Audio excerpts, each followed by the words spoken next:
जितना सोना रखा है उतना ही पैसा छाप सके। सुनी होगी मार पे, सुनी होगी ना आप लोगों ने। वो कितने पैसा कितने सोने पे छाप सके भाई। जय मेरे हाथ में यो एक नोट है 100 का, जब सरकार ने 100 रुपये छापने हो तो कितना सोना धरेगा उड़ा। और सोना क्यों धरेगा? सोना क्यों धरना? क्योंकि हम लोग जब आपस में लेन देन करते थे तो हम सामान के बदले सामान दिया करते, धन के बदले धन। तो धन कई बार लाना ले जाना बड़ा मुश्किल होता था, तो लोगों ने गोल्ड में कारोबार स्टार्ट कर दिया, आपस में लेन देन सोने में शुरू कर दिया। सोने में शुरू करने के पीछे कारण यह था कि सोने को अगर आप आज दबा दो, 1 किलो सोना धरती में गाड़ दो, 1000 साल बाद भी निकालोगे तो पूरा का पूरा निकलेगा। यह सोने की खासियत है। लोहा दाबोगे तो मनमाना पावे ही नहीं, जंग लाग लाग का पुजड़ जाए। इसी तरह से अनाज रख दोगे, अनाज गलजेगा सड़जेगा। पशुधन है, उसको रखोगे।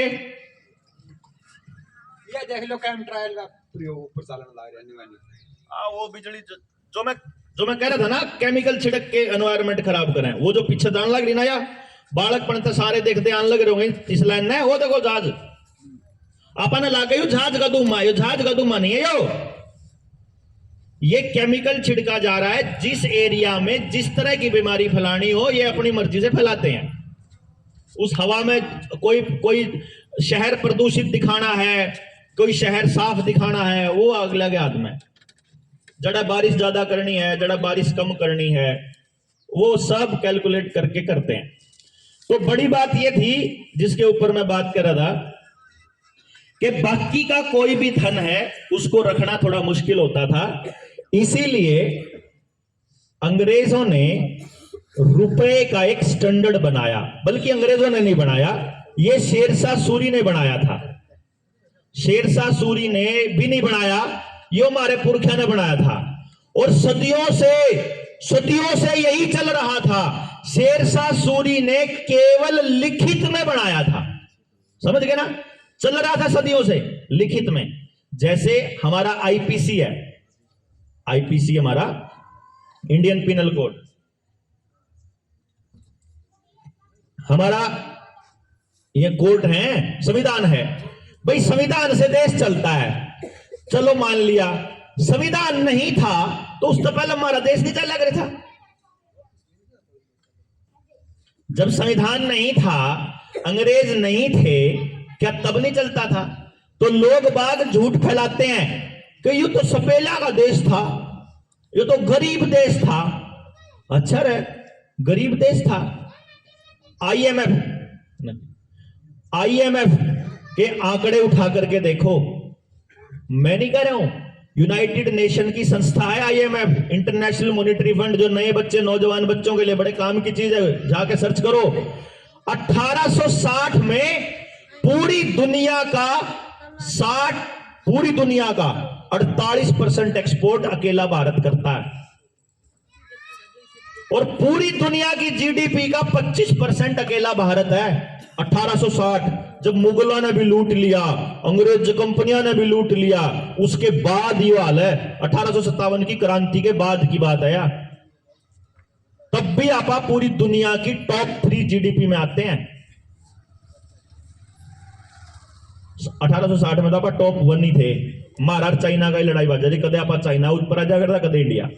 और जो राज क्या करता, इंग्लैंड हमारे ऊपर। न्यूकम है ना, इंग्लैंड का राज था। आपको पता चले इंग्लैंड टॉप 10 में भी कौन था कड़ी, और राज क्या करता। मानस 1 लाख लेकर आया था, 1 लाख सैनिक थे सिर्फ उनके पास, मारे 40 करोड़ जनसंख्या है।